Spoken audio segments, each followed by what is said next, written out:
औलाद का मोह। दिलीप और सुधांशु नाम के दो भाई थे।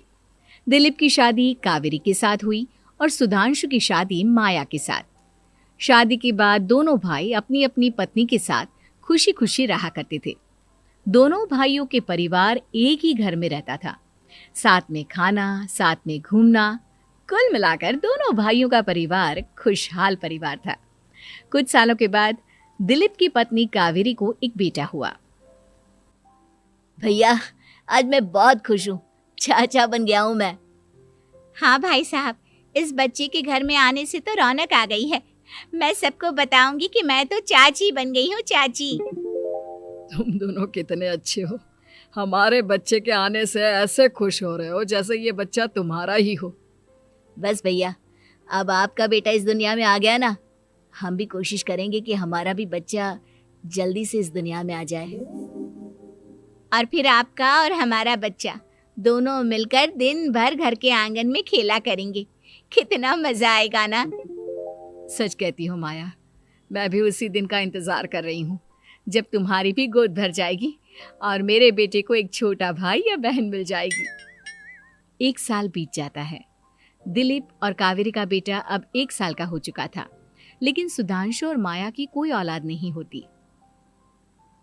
माया, लगता है कि हमारी जिंदगी में बच्चे का सुख ही नहीं है। ऐसा क्यों कहते हैं? दिलीप भाई साहब का बेटा भी तो हमारा ही बेटा है ना।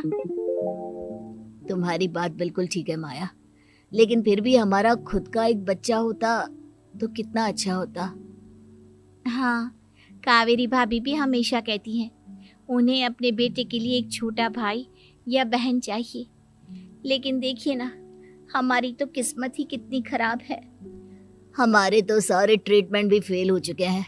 डॉक्टर ने भी साफ साफ कह दिया है कि तुम कभी माँ नहीं बन सकती। वही तो सुधांशु, बहुत बुरी किस्मत है हमारी। लेकिन माया, हम अपनी किस्मत को इतना क्यों कोस रहे हैं? हम दिलीप भाई साहब के बेटे को अपने बेटे की तरह ही प्यार कर सकते हैं ना। हाँ जी, बिल्कुल सच कहा। मैं भी वैसा कर सकती हूँ। चाची हूँ, उसे छोटी माँ का प्यार नहीं दूंगी क्या? कुछ दिनों के बाद दिलीप का एक दोस्त दिलीप से मिलने के लिए आता है। अरे क्या बात है दिलीप, बधाई हो बधाई। और घर तो काफी बड़ा है तुम्हारा। वैसे तुमने अपने बेटे के बारे में क्या सोचा है? भैया, और क्या सोचेंगे, बस उसे पढ़ा लिखा कर अफसर बनाएंगे, उसकी पढ़ाई पर खर्च करेंगे। अरे भाभी, आपकी तो इतनी सारी प्रॉपर्टी है, आपको किस बात की चिंता? ले देकर एक बेटा ही तो है। अरे नहीं दोस्त, तुम गलत समझ रहे हो। इस घर में मैं और मेरा छोटा भाई दोनों रहते हैं। इस घर का आधा हिस्सा मेरे छोटे भाई का है। अच्छा, कितने बच्चे हैं तुम्हारे छोटे भाई के? भैया, उनके साथ ना कुछ प्रॉब्लम है। मेरी देवरानी कभी माँ नहीं बन सकती। अरे फिर किस बात की चिंता? अरे मैं तो कहता हूँ अपने बेटे के भविष्य के बारे में सोचिए ही मत। बस ये घर उसके नाम करवा दीजिए। देखिए, आपके भाई का भी कोई बच्चा नहीं है तो सब कुछ आपके बेटे को ही मिलना चाहिए। लेकिन ऐसा करना क्या सही होगा? अगर उनका बच्चा नहीं है तो क्या हुआ? ये घर आधा उनका है, उनकी जो मर्जी है वो करे। अरे कैसी बात करते हो? उनकी कोई औलाद नहीं है, वो क्या करेंगे प्रॉपर्टी अपने नाम रखकर? हाँ, वैसे भाई साहब, आपकी बात तो बिल्कुल सही है। अब जो कुछ भी है वो हमारे बेटे का ही तो है। आखिर वही तो इस घर के वंश को आगे बढ़ाएगा। मैं कल ही देवर जी से बात करती हूँ। अगले दिन सुधांशु और माया, इधर आओ। तुम दोनों से एक बहुत जरूरी बात करनी है मुझे। बताइए ना भाभी, क्या बात है? आपको कहीं जाना है तो आप अपने बेटे को मेरे पास छोड़कर जाइए। मैं ही पूरा दिन रख लूंगी उसे। अरे नहीं माया, वो तो मुझे पता है। मैं किसी और चीज के बारे में बात करना चाहती हूँ। बताइए ना भाभी, क्या बात है? देखिए देवर जी, आपका कोई बच्चा है नहीं, लेकिन मैं जानती हूँ कि आप हमारे बेटे को अपने बेटे की तरह ही प्यार करते हैं। भाभी, बेटी की तरह नहीं, वो हमारा ही बेटा है। मेरे लिए तो वो मेरा ही बच्चा है।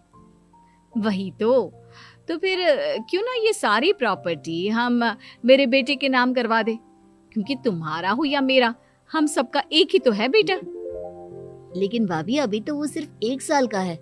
अभी से प्रॉपर्टी उसके नाम करवाने का क्या मतलब है? देखिए देवर जी, जो काम जितना जल्दी हो जाए ना, उतना अच्छा। आने वाले वक्त का क्या भरोसा। भाभी भरोसा क्यों नहीं, हम तो हमेशा आपके बेटे को माँ बाप की तरह ही प्यार करेंगे। हाँ, लेकिन फिर भी मैं चाहती हूँ कि ये सारी प्रॉपर्टी मेरे बेटे के नाम हो जाए। अब मुझे नहीं लगता तुम दोनों को इसमें कोई भी परेशानी होगी, है ना? भाभी वैसे तो आप जो कह रही हैं वो बहुत जल्दबाजी है, लेकिन फिर भी अगर आपको ऐसा लगता है तो ठीक है, कल ही प्रॉपर्टी के पेपर बनवा लीजिए, मैं और माया उस पर साइन कर देंगे। इस तरह से अगले दिन प्रॉपर्टी के पेपर बनवाकर सारी प्रॉपर्टी दिलीप और कावेरी के बेटे के नाम पर करवा दी जाती है। कुछ दिनों के बाद सुधांशु, सुबह सुबह ये कौन लोग आ गए हैं तुम्हारे घर पर? भैया वो ऊपर वाला कमरा खाली पड़ा था ना, सोच रहा था किराएदार रख देता हूँ। लेकिन किराएदार रखने से पहले आपने हमसे पूछा भी नहीं।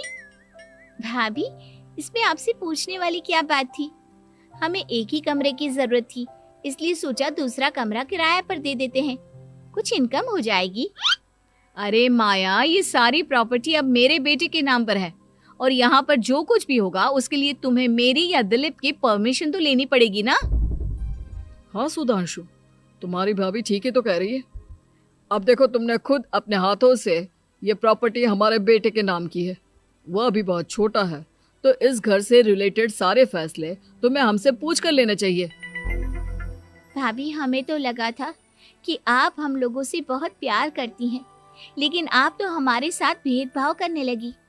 अरे, इसमें भेदभाव करने वाली क्या बात है? और मैंने कौन सा तुमसे कुछ गलत मांग लिया? अरे ले देकर मेरा बेटा इकलौता इस पूरे वंश का वारिस है, सब कुछ उसके नाम है। तुम्हें इस बात से जलन क्यों हो रही है? भाभी माया को जलन नहीं हो रही, वो तो बस ऐसे ही कह रही थी। सब जानती हूँ मैं, इसकी खुद की तो कोई औलाद पैदा नहीं हुई, बस इसीलिए जब देखो तब मेरे बेटे पर बुरी नजर डालती रहती है। देखो माया, कावेरी तुमसे बड़ी है, वो जैसा कहती है वैसा करो। और वैसे भी इस घर पर अब तुम लोगों का कोई अधिकार नहीं है, वो तो हम लोगों की भलाई समझो जो तुम्हें अभी तक यहाँ रहने दिया है। भैया आप इतने कैसे बदल गए? इस प्रॉपर्टी ने आपके दिल से हमारे लिए प्यार पूरी तरह खत्म कर दिया है क्या? इसी तरह वक्त बीतता जाता है और देखते देखते दिलीप और कावेरी का बेटा प्रणव 25 साल का हो जाता है और उसकी नौकरी लग जाती है। पापा आज मेरा अपॉइंटमेंट लेटर आ गया है, मैंने सिंगापुर में जॉब ज्वाइन कर ली है। लेकिन प्रणव, विदेश में नौकरी करने जाने से पहले तुम्हें कम से कम अपने मम्मी पापा से एक बार पूछना चाहिए था ना। इसमें पूछने वाली क्या बात है माँ, मैं सिंगापुर जाकर जॉब करना चाहता हूँ तो करना चाहता हूँ। देखो प्रणव, हमने तुम्हारे लिए इतनी सारी प्रॉपर्टी यहाँ पर रखी हुई है, उन सब का क्या होगा? यहाँ रहो, बिजनेस करो। सॉरी पापा, मैं यहाँ रहकर कोई बिजनेस नहीं करने वाला, और ये जितनी भी प्रॉपर्टी आपने मेरे लिए संभाल कर रखी है ना, ऐसे ही किसी को दान में दे दीजिए, क्योंकि मैं सिंगापुर से वापस इंडिया आकर कभी नहीं रहने वाला। दिमाग खराब हो गया है तेरा, जानता नहीं तेरी वजह से हमने तेरे चाचा चाची से लड़ाई करके पूरा घर तेरे नाम करवा दिया था। हाँ तो ऐसा करने से पहले आपको सोचना चाहिए था ना। और मम्मा, मैं तो वैसे भी उस वक्त 1 साल का था, मेरा इस मैटर से कोई लेना देना नहीं है। कैसी बात कर रहा है ये लड़का? अरे तेरी वजह से अपने छोटे भाई से दुश्मनी लेकर बैठा हूं मैंने तो उसे घर से भी निकाल दिया। जानता नहीं तू, बाजू वाले घर में एक छोटा सा कमरा किराए पर लेकर रहते हैं तेरे चाचा चाची, और ये सब मैंने तेरे लिए किया। देखिए पापा, आपने जो कुछ भी किया अपने लिए किया। मैंने आपसे कब कहा था कि मुझे ये प्रॉपर्टी और घर चाहिए? और वैसे भी अपने भाई के साथ इस तरह का बिहेव करके आपने कोई अच्छा काम तो किया नहीं। तू सही कह रहा है बेटा, हमने तेरे चक्कर में अपने छोटे भाई जैसे देवर और बहन जैसी देवरानी को इस घर से निकाल दिया। बहुत बड़ी गलती हो गई मुझसे। ठीक है मॉम, तो अब आप अपनी गलती सुधारो, लेकिन मुझे तो फॉरेन जाना है, मैं वहीं जाऊंगा। अब आगे क्या करना है ये आपका डिसीजन है। और प्रणव सिंगापुर जॉब करने के लिए चला जाता है। कुछ दिनों के बाद जब दिलीप और कावेरी को अपनी गलती का एहसास होता है तो वो सुधांशु के घर पहुंचती है। सुधांशु, माया, हमें माफ कर दो, हमसे बहुत बड़ी गलती हो गई। क्या हुआ भाभी? आज इतने सालों के बाद अब हम गरीब लोगों के घर क्या करने आई हैं? भाभी, हमने तो खुशी खुशी अपने भतीजे को सब कुछ दे दिया, अब हमारे पास कुछ भी नहीं बचा है। भाई मुझसे बहुत बड़ी गलती हो गई, जो तेरे जैसे भाई को मैंने प्रॉपर्टी के चक्कर में घर से निकाला, और जिसके लिए मैंने ये सब कुछ किया वो खुद ही विदेश चला गया। भैया भाभी, जिस बेटे के लिए आपने हम लोगों को इतनी तकलीफ दी, आपस के प्यार को बिगाड़ा, जब वही आपसे दूर चला गया तो आपको इस बात का एहसास हुआ। लेकिन माफ कीजिए, अब हम आपके साथ रहने के लिए उस घर में नहीं आ सकते।